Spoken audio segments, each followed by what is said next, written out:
Namaste. Welcome to Awaken Living with Nibodhi. Today's podcast is by special request by many of you. It's on longevity and what it really means to live a long life from an Ayurvedic perspective mostly, but from a consciousness perspective. And those two aren't separate, of course.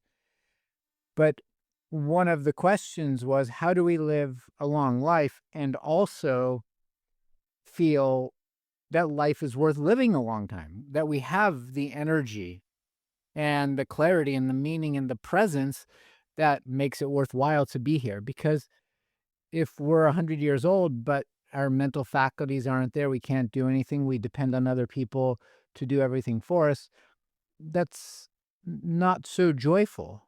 It may be, but you have to be in Buddha mind state for that to really be a blissful experience. We want to live a long life, and it should be filled with vitality.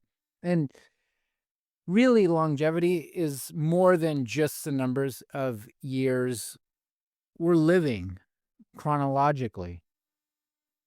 How many of those centenarians feel alive in that time frame? How do we remain alive inside of being 80, 90, 100 plus years? I know so many people who are in their 80s and 90s, and they've lost their vitality. They've lost that joy. They've lost the emotional resilience and even, sadly, their connection to purpose. And that's when the final stages of life from the Vedic view, that's when we should be more connected to purpose than ever before. So from the mindset of the Vedas and from pretty much every indigenous tribe, indigenous culture, true longevity isn't about the numbers of years that you're alive. It's the numbers of years that you feel alive. The Vedic tradition never saw it as a time frame of any kind or any kind of mechanical process that we're unfortunately turning it into. Longevity was this sacred relationship with the divine, with consciousness, with nature, with the mind, with spirit, with our breath, with all of life. And that's the kind of alignment that really, that's what it means to be living in harmony with our Dharma and the Dharma of creation, the intelligence of life itself, why life happened. And it's really cool because today's modern science is testing everything. There's a lot of wisdom in modern science. They want to know, they want to get to the truth, which is a good thing. But what they're doing is validating what the rishis told us thousands and thousands of years ago, that there's no separation between body and mind. Bruce Lipton, a modern mystical scientist, created a book, concept of biology of the belief, the biology of belief, and the cells vibrate at the frequency of thought. And so the mind and body, the cells do what the mind believes it can do and tells it to do. And in that, we understand that when we have difficult thoughts or challenging thoughts or negative thoughts, that it creates challenges for us. Like chronic stress, we know dramatically accelerates the aging process.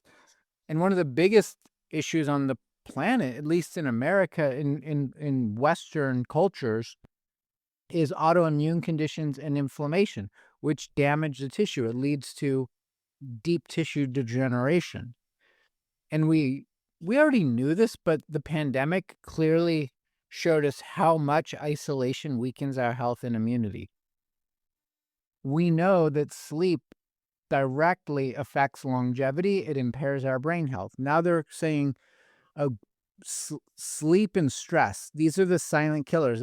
Lots of stress and a bad night's sleep impairs our immune system, our nervous system, the PNEI axis, which is the psychoneuroendocrine immunological system. It literally, if we don't sleep well, our brain doesn't detoxify or regenerate. We know that trauma completely reshapes our nervous system, and not in a good way like a great yoga practice reshapes our nervous system. And pretty much any negative emotion, they've proven that a few minutes of a negative emotion dramatically alters our hormones. It dramatically alters our immune system and contributes to cellular aging. There's a difference between chronological aging and biological aging. Ideally, our biological age in the cell is lower than our chronological age. But when we have these deep negative emotional states of being, our cells age because they're under chronic stress. And in Ayurveda, in yoga, in the Vedic wisdom, they taught that this vitality, this ojas, this life force, this jubilation to be here, we can cultivate it. And it was taught from a very early age, and it should be cultivated. But one of the most important things, the most important thing, is what is called Dinacharya and Ritacharya. The Dinacharya means the cycle of the day, the daily rhythm, the daily habits that we do. Waking up at the same time, going to bed at the same time, eating at the same time. The sun, the moon, the stars, nature, all of it's in this perfect circadian cycle. The only thing that's not in that perfection is humans. We have free will, and we do very unhealthy things with that free will. And then there's Ritucharya, which is the seasonal cycles. We have 4 to 6 seasons a year, and we need to adapt to those seasons. The seasons aren't going to adapt to us. We need to live in harmony with nature, with what's around us. Other things that can really support cultivating that vitality and supporting our cellular longevity and our emotional longevity is conscious breathing. Breathing is the most important thing. And our mind and our thoughts and our emotions are directly correlated to how consciously we breathe. Other practices from the Vedic tradition, from yoga, from Ayurveda, doing mantra repetition, repeating those sacred phrases, doing meditation, any kind of meditation, it doesn't matter, whatever you resonate with. Nourishing our bodies with healthy food, healthy herbs, healthy sensory inputs, healthy relationships. We need to move the body. We need to have emotional and erotic intelligence. Longevity is not coming from the magic pill, the new longevity herb, the new longevity formula, the new longevity hacks. It's one moment after another. It's not dramatic. There's no pill we can take that's going to give us longevity. There's things that can support us. There's plenty of antioxidants and plenty of adaptogenic herbs, but it's everything we do. It's built through the Dinacharya, those daily patterns, the things that we repeat every day, the thoughts that we repeat every day, the food we eat, the emotions, whether we're suppressing, repressing, depressing them, or we're processing them and expressing them in healthy ways. Also, our longevity is created through the quality of our relationships. It's better to have just a few friends who you trust with your life, who you trust with every aspect of who you are, than having 20, 30 friends that are superficial. You want to have quality relationships. Quantity is one thing, quality is another. I'm very excited to share with you Real Mushrooms, the sponsor of the Awaken Living podcast. I use their mushrooms every single day because they've genuinely changed my life. I trust them because they have more than 50 years of expertise and use only 100% organic mushrooms, 0 grains, 0 fillers, which are found in most of the common mushroom products on the market. They use just real, organic, clinically tested mushrooms. Every morning, I use lion's mane to sharpen my thinking. I use cordyceps to give me clean energy I need for the day. I use chaga to strengthen my immune system, and when stress hits, and it does, I use reishi to bring me back to center. With their products, you actually feel the difference. And if you'd like to experience that for yourself, click on the link in the show notes or visit realmushrooms.com and use the code AWAKEN20 for 20% off your first order.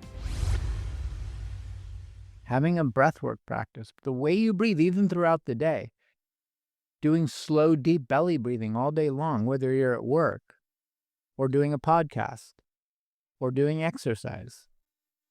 Ultimately, the pace at which we live determines a lot.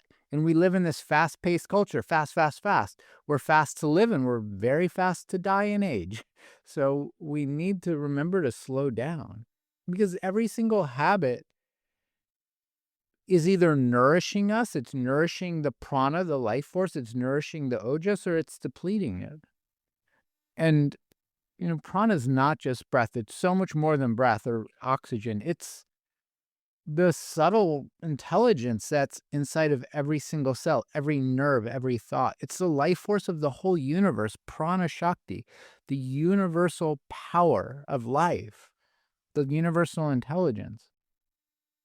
And when the prana is open, when our channels, the prana vahashrota, the channel that carries prana to every cell in the body, there's 72,000 of these channels in our body. When that prana flows freely, when it flows clearly, we're filled with vitality. We're filled with inspiration, creativity, resilience, emotional stability, and intelligence. On the other hand, when the prana is not flowing, if it becomes blocked, and it becomes blocked basically when we're stressed. I mean, trauma also blocks the flow of prana. Overstimulation, scrolling the internet for even 30 minutes is too much. Any addiction we have, that's not just of substance, it's habits. Weak digestion or poor digestion, malabsorption is a way that the prana doesn't flow. But the biggest thing I would say, I mean, stress and trauma lead to emotional suppression, but emotional suppression, depression, repression, I'd say that's the biggest thing, because we can have stress. We can have a traumatic event happen. We need to share it with someone. We need to talk about it. We need to express it. We need to have a council, a community of people that we can share our human experience with in a loving, safe, compassionate, empathic way.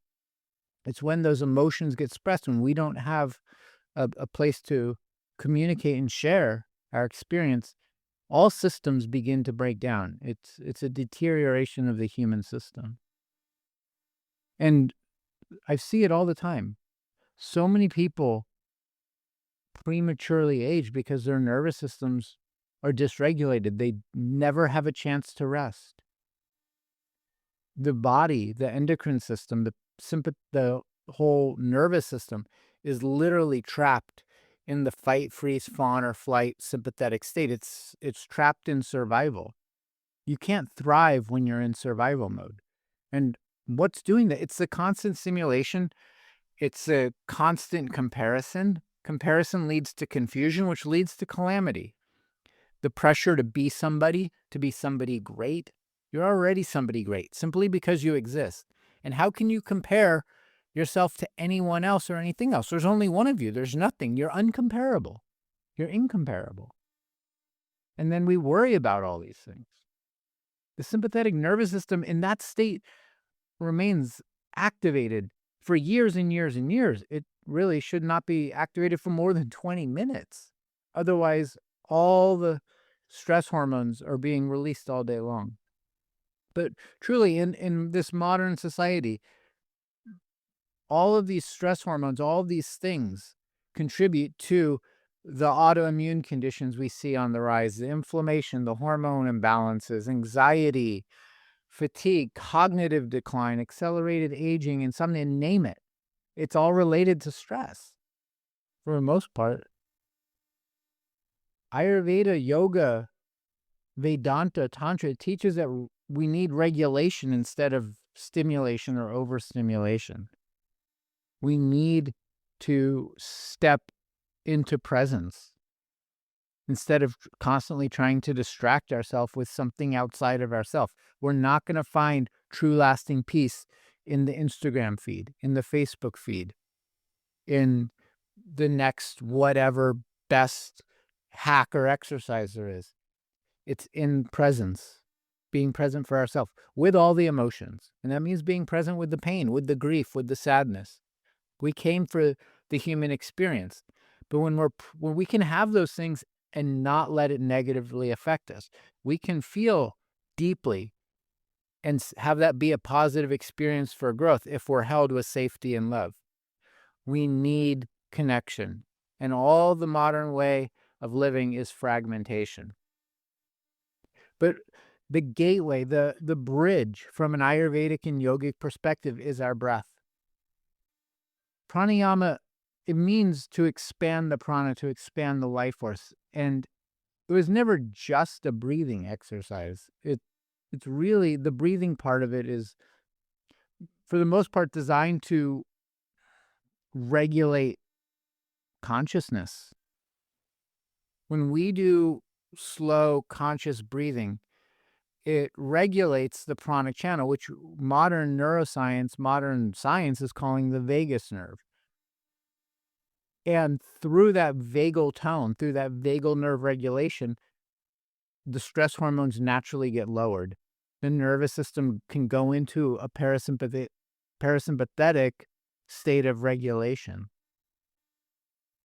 And with that, we're more mentally and emotionally regulated. We have more mental clarity. And again, modern neuroscience has confirmed all of these things. They have really cool tests. They plug in the EKGs and do all the wiring. They know all this. They know that the mantra, the breath work, the meditation. But the yogis told us this. When the breath is erratic, the mind is unstable. When the breath is calm, the nervous system reorganizes itself into coherence.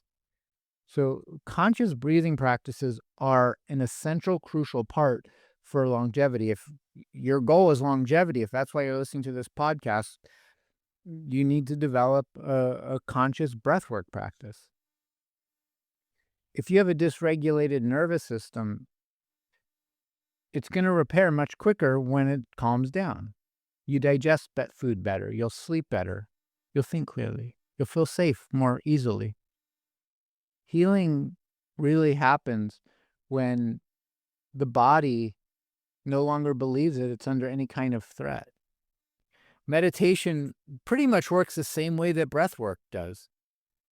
Meditation isn't about escaping life. A lot of people think this. It's the exact opposite.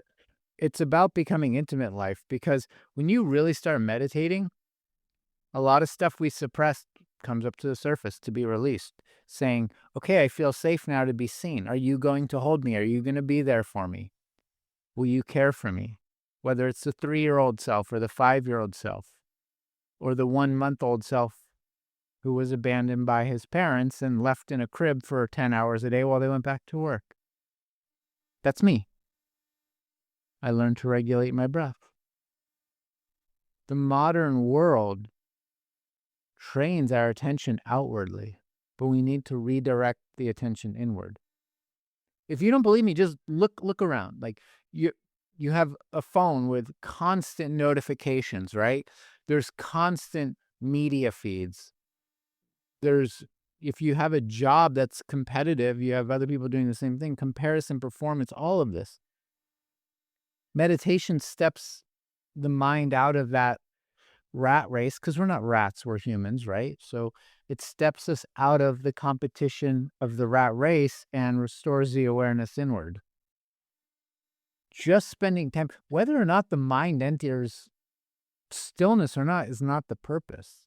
That's nice, but that's not the purpose. The purpose is that when we direct the inward awareness, our brain changes. There's chemical, neurological, hormonal changes in the brain. They're doing research now on something called neuroplasticity, and that shows us that the brain itself is capable of change and growth throughout life. We can create new neural pathways, and these form through repetition and attention. In the Vedic path, the mental conditions, they're called samskaras.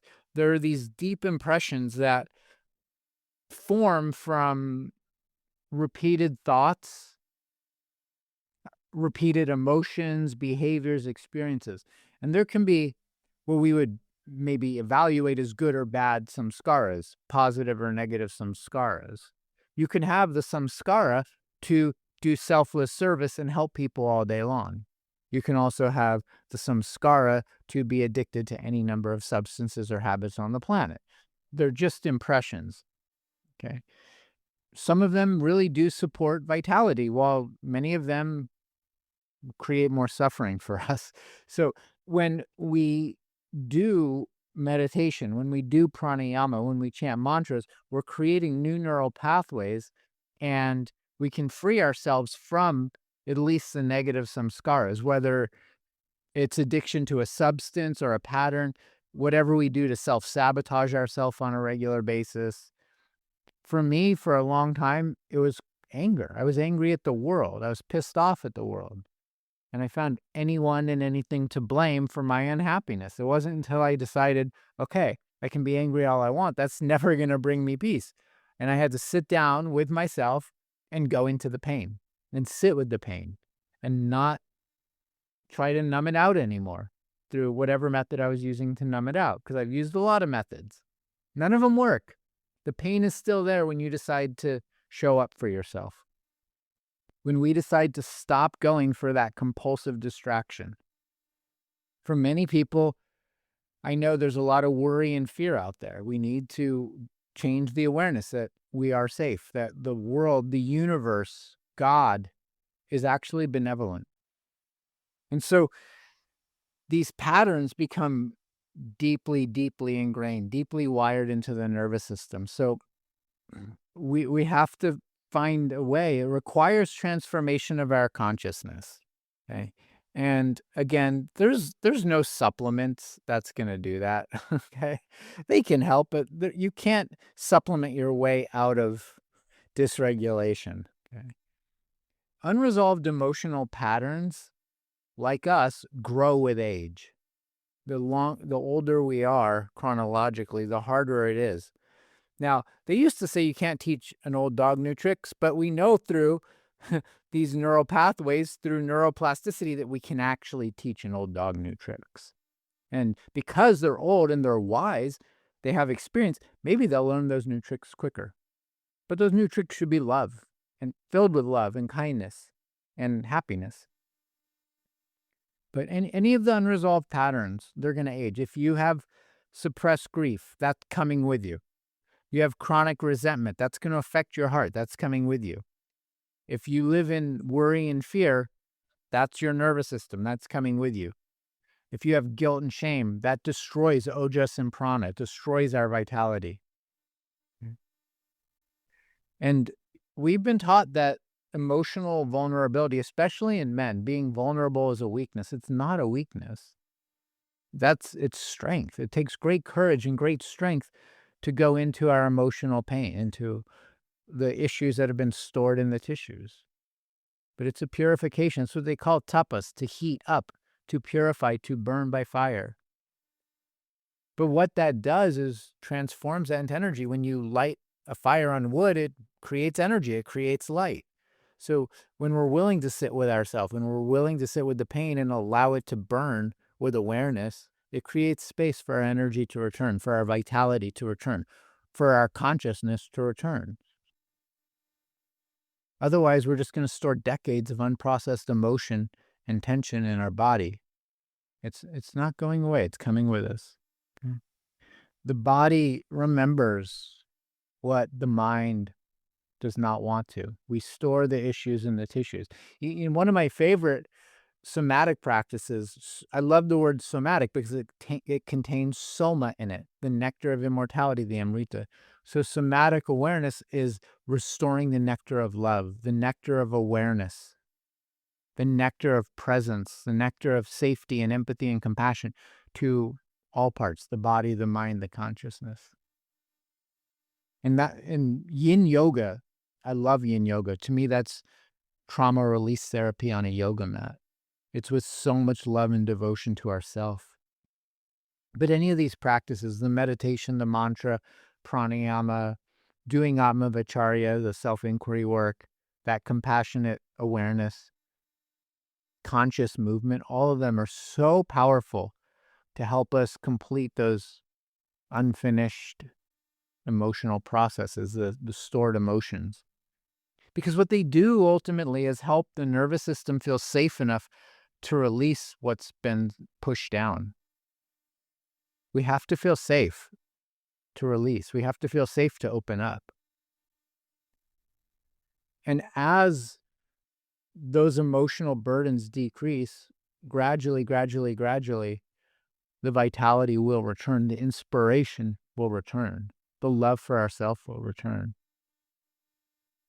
The other aspect, because we're talking about tapas, fire, purification, burning, in Ayurveda we have what's called Agni. It's the digestive fire.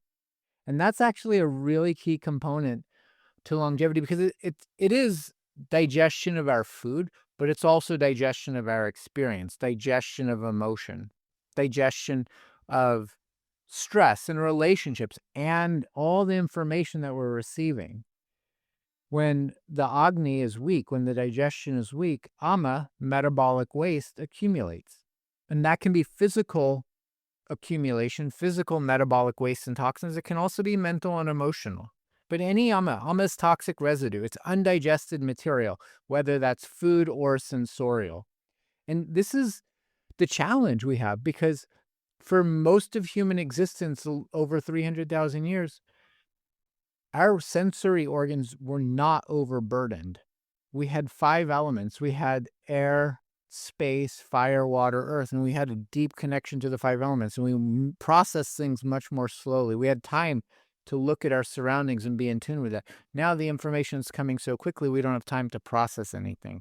But our cells, the image maker of consciousness, the eyes are taking it in, the brain, the cells, they're taking in all the information and all the sensory input, but we're just not processing it. And when that material goes undigested, it accumulates, and that's what creates stagnation.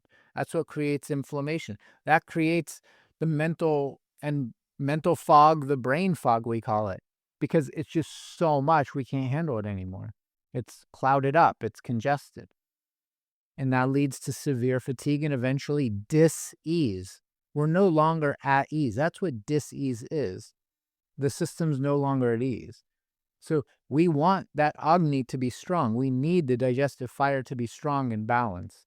And when it is, that supports our immune system. That supports the clarity, the vitality. It supports conscious, healthy aging. But if you have weak Agni, weak digestive capacity, it accelerates our degeneration. And if we're just talking about food alone, we can incorporate consciousness, we can incorporate breath, we can incorporate awareness even into eating. I mean, first of all, we want to choose good quality food. We want to choose fresh, organic food, ideally local and in season. We want to eat slowly, mindfully, give thanks. The best thing to do is give thanks, have gratitude for your meal. It stimulates all the digestive system, both physically and the emotional, mental digestive system. We want to try and eat at the same time each day.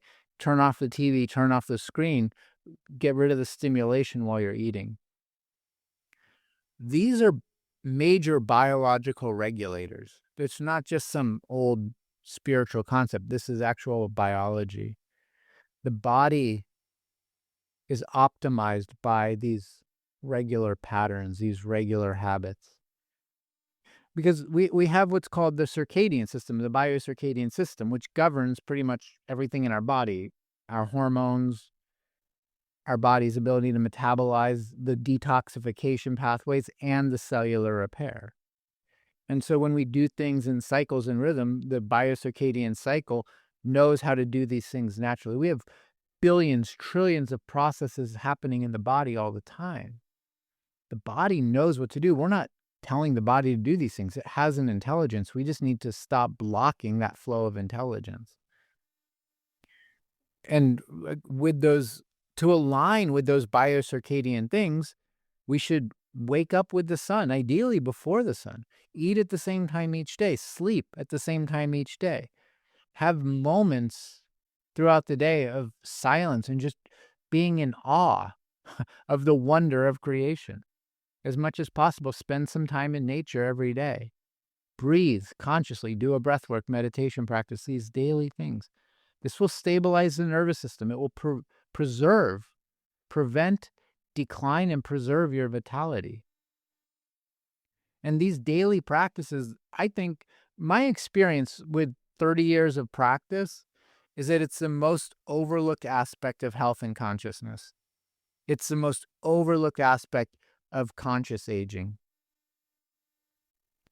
People also the life quality, the life force deteriorates when there's no purpose in life, when they lose purpose. The purpose of life is to lead a life of purpose. That's what Dharma is. Find what your unique purpose is, your unique gift, because there's only one of you. You can only do you. You have a very special gift that only you can do.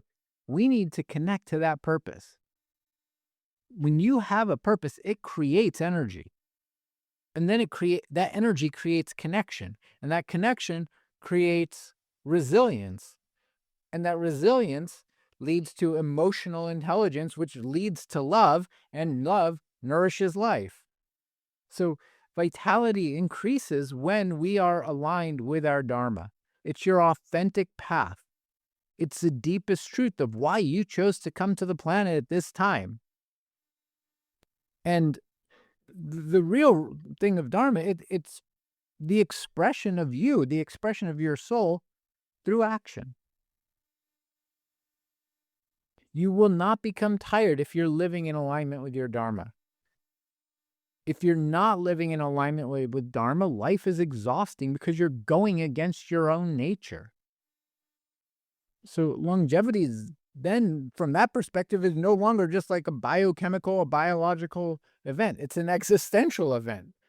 And that's why people have these midlife crises, the dark night of the soul, the dark night of the heart, trying to find meaning. A meaningful life, a purpose-lived life, strengthens our will to live. This is why the elders in so many traditional cultures remained vibrant in chronologically old age. I've met Lakota elders. I've met Indian yogis who were in their hundreds and just beaming with life force, beaming with energy, beaming with wisdom. And they weren't tired. Maybe their bodies were a little bit weaker than mine, but they still had a lot of energy. They had purpose. They had wisdom to share. And they had connection and community. And that's what every elder I've ever sat with, connection and community. We need community. We should not be living these isolated lives. And it's interesting because modern life is glorifying living isolated lives. And it also glorifies youth and devalues old age. We need to flip that concept. I mean, yes, we value youth, especially for strength and vitality and building things and making things, but we need to value aging just as much so we have something to look forward to and really restore the path of the wise elders. If we can age consciously, that's really one of the deepest spiritual initiations we can go through. It's about surrender. And it's about presence. If you ever have the opportunity to sit with an elder who really is present, wow, it's something else. They're filled with wisdom, and they're also filled with profound humility, with profound love, with discernment, with real empathy and compassion. In traditional societies, the conscious elder is the medicine of the community. And so we need to restore the value of our elders, of conscious elders. And that begins now. Or if you're 15 listening to this podcast, or if you're 90 listening to the podcast, it's never too late. Every day is brand new. It's not going to, if you wait till tomorrow, and tomorrow never ever happens. It's always today. It's always right now. And our longevity and vitality in longevity is shaped by those choices we make every single day. Every time you take a breath, are you conscious? Are you conscious of your thoughts and how they affect your cells? Are you conscious of what you speak reinforces the state of your nervous system? Are you conscious of the food you consume? The way you speak to yourself when you're quiet? The quality of your relationships? The amount of silence you allow into your life? For some reason, we're afraid to be quiet. We're afraid to pause. We think life will pass us by. Well, if life passes you by while you're silent and pausing, beautiful, watch it. amazing. It's so beautiful. But it's these daily actions that are either nourishing our prana and ojas or depleting it. If you don't remember, ojas is the subtle essence of our vitality, of the immune system, the emotional stability, emotional intelligence, erotic intelligence, our spiritual radiance. It's the culmination of digestion and assimilation of our food and all life experiences. And just like prana, ojas is built through deep rest, good night's sleep, good quality food, organic in-season food, conscious, loving relationships, all the things, the meditation, the breath work, living in Dharma, purposeful living, living in integrity, connection to spirit. And the same things that deplete the prana deplete the ojas, the chronic stress, the stimulation, suppressed emotion, overwork, fear, all those things. And we need to change the script because the modern world does reward these habits that deplete us. It doesn't support rest. Conscious living, awakened living, supports the path of restoration. That's my invitation to you, is to allow yourself to rest, to allow yourself to become present for yourself. Stop treating longevity as some kind of war battle against aging. Treat all of life as a sacred process of awakening in alignment with who we are. Chronological aging is inevitable. Okay. And degeneration is not inevitable to some degree. Vitality can remain. Vitality remains throughout our life until the last breath when we live consciously. We may not be able to lift the same boulder at the age of 90 that we could at 30, but there's a vitality to us that wasn't there at 30 that is there at 90. So whatever it is, take conscious awareness steps towards that greater balance. You can do something simple like when you wake up, spend 5 minutes doing deep belly breathing and do the same thing before bed. Eat at least one of your meals today in silence. Really, I would say one of the most important things we can do is reduce the stimulation, get off the internet, at least stop scrolling, spend time in nature every day, and start a meditation practice. Allow yourself to feel all those emotions that have been avoided for years. And be patient, do it slowly. Transformation rarely happens through intensity. It happens slowly, mindfully through repetition. What you practice daily is what you become or who you become. If you practice bad habits daily, you become your bad habits. You become these difficult samskaras. You practice uplifting, conscious, loving habits every day, you become uplifting, conscious, loving person. So this is my understanding of longevity from an Ayurveda viewpoint. And I would love to hear if you have something to say about this, you have something to share. Please do leave your comments, whatever platform the comments allow you to leave, on YouTube, Spotify, and share this with anyone you feel could benefit from it. And keep the discussion going. So I pray that our lives may be long, but they may be filled with joy and happiness and radiance, and we can be the love that we want to see in the world, and that our minds can remain clear, and that our hearts can stay open, and that we can know peace, and that we be connected to the breath, to the earth, to the 5 elements, to consciousness. So I thank you deeply and profoundly for joining me today, and have an amazing week until next week. Fill your heart with love and express it in everything you do. Namaste.